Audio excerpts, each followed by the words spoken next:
అందరికీ నమస్కారం. తన్వి చెప్పే కథలకు స్వాగతం. ఈరోజే మొదటిసారిగా మా ఛానల్ చూస్తున్నట్లయితే ప్లీజ్ లైక్ చేయండి, షేర్ చేయండి, సబ్స్క్రైబ్ చేసి మమ్మల్ని సపోర్ట్ చేయండి. విజ్ఞానాలను తొలగించి విజయాలు అందించమని కోరుకుంటూ వినాయక చవితి పండుగను జరుపుకుంటాం. పండగ రోజున గణనాథుణ్ణి భక్తి శ్రద్ధలతో పూజిస్తాం. ఆ గణపతిని పూలతో అలంకరించి రకరకాల పండ్లు, ఆహార పదార్థాలను నైవేద్యంగా పెడతాం. అయితే వినాయక చవితి రోజు గణేశుడికి ఏమి నైవేద్యం పెడితే ఎటువంటి ఫలితం కలుగుతుందో ఇప్పుడు మనం ఈ వీడియోలో చూద్దాం. వినాయకుడికి కుడుములు అలాగే ఉండ్రాళ్ళు అంటే చాలా ఇష్టం. కాబట్టి వినాయక చవితి నాడు వినాయకుడికి కుడుములు నైవేద్యంగా సమర్పిస్తే మీరు కోరుకున్న కోరికలు ఖచ్చితంగా నెరవేరుతాయి. అలాగే మీ కష్టాలు కూడా అతి త్వరలోనే తీరుతాయి. కొబ్బరిని వినాయకుడికి నైవేద్యంగా సమర్పిస్తే మీకు డబ్బుకు లోటు లేకుండా ఉంటుంది. వినాయక చవితి నాడు గణేశుడికి అటుకులతో కలిపిన బెల్లం నైవేద్యంగా సమర్పిస్తే మీ ఇంట్లో ధనధాన్యాలకు లోటు లేకుండా ఉంటుంది.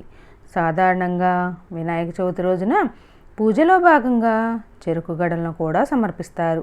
చెరుకు గడలను ప్రత్యేకంగా వినాయకుడికి నైవేద్యం సమర్పిస్తే మీకున్న ఆర్థిక సమస్యలన్నీ తొలగిపోతాయి. మీకు అష్టైశ్వర్యాలు అలాగే ఆయురారోగ్యాలు లభించాలంటే వినాయక చవితి నాడు విఘ్నేశ్వరుడికి వరిధాన్యంతో చేసిన పదార్థాలను నైవేద్యంగా పెట్టండి. ఇలా చేస్తే గణేశుడి ఆశీస్సులు మన కుటుంబంపై ఎల్లప్పుడూ ఉంటాయి. వ్యాపారం చేసుకునేవారు వ్యాపార స్థలంలో గణేశుడికి బెల్లం అన్నాన్ని చేసి నైవేద్యంగా సమర్పించండి. ఇలా చేస్తే వ్యాపారంలో నష్టాలు రాకుండా లాభాలు బాగా పెరుగుతాయి.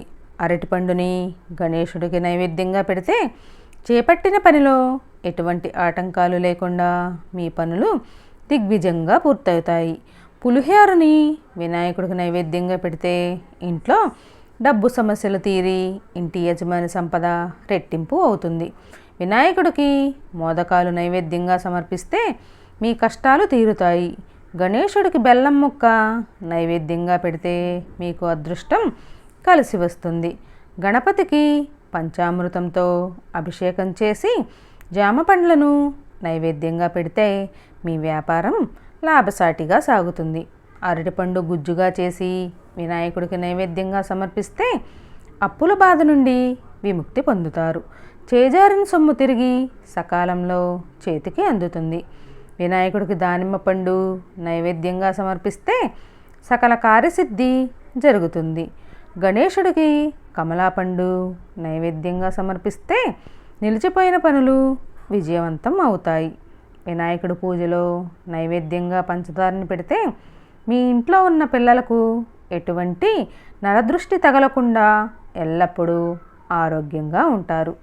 పటిక బెల్లంని గణేశుడికి నైవేద్యంగా పెడితే 7 తరాల ఐశ్వర్యం లభిస్తుంది. గణేశుడికి ద్రాక్ష పండుని నైవేద్యంగా పెడితే మీ ఇంటికి సిరి సంపదలు కలుగుతాయి. జామ పండుని నైవేద్యంగా పెడితే మీ కుటుంబానికి ఎలాంటి అనారోగ్య సమస్యలు లేకుండా ఎప్పుడూ ఆరోగ్యంగా ఉంటారు. మీ మనసులో ఉన్న కోరిక ఏదైనా సరే అవి ఖచ్చితంగా నెరవేరాలంటే వినాయక చవితి నాడు సాయంత్రం సమయంలో మీ పూజ గదిలో ఉన్న వినాయకుడి విగ్రహం ముందు 21 తమలపాకులు పెట్టి మీ కోరికను మనసులో అనుకుంటూ దేవునికి నమస్కారం చేయండి. అతి త్వరలోనే మీరు అనుకున్న కోరిక ఖచ్చితంగా నెరవేరుతుంది. ఎవరైతే ఒక సొంత ఇంటిని కట్టుకోవాలని అనుకుంటారో అలాంటి వారు ఇంట్లో పూజ చేసేటప్పుడు దేవునికి నైవేద్యంగా మామిడి పండును నివేదించాలి. పనస పండుని నైవేద్యంగా పెడితే స్త్రీలకు దీర్ఘసుమంగళి ప్రాప్తి వరిస్తుంది. పూజలో మీరు పెట్టిన నైవేద్యాన్ని పూజ పూర్తయిన తర్వాత ఇంట్లో ఉన్న ప్రతి ఒక్కరూ ప్రసాదంగా స్వీకరించాలి. వీలైతే ఆ నైవేద్యాన్ని అందరికీ పంచిపెట్టండి. దేవుని నైవేద్యాన్ని ఇతరులకు పంచడం వల్ల పూజ చేసిన వాళ్ళకి రెట్టింపు పుణ్య ఫలితం లభిస్తుంది. మీరు చేసే పూజలో దేవునికి నైవేద్యంగా పెట్టేటప్పుడు నైవేద్యం మీద నీళ్లను చిలకరించి దేవునికి హారతి ఇవ్వాలి. బయట కొన్ని వంటకాలను మాత్రం దేవునికి నైవేద్యంగా పెట్టకూడదు.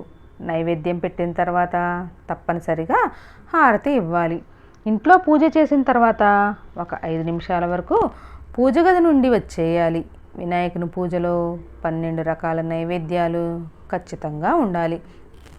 ఇలా వీలు కాని వాళ్ళు కనీసం 3 రకాల నైవేద్యాలు లేదా 5 రకాల నైవేద్యాల్ని సమర్పించాలి.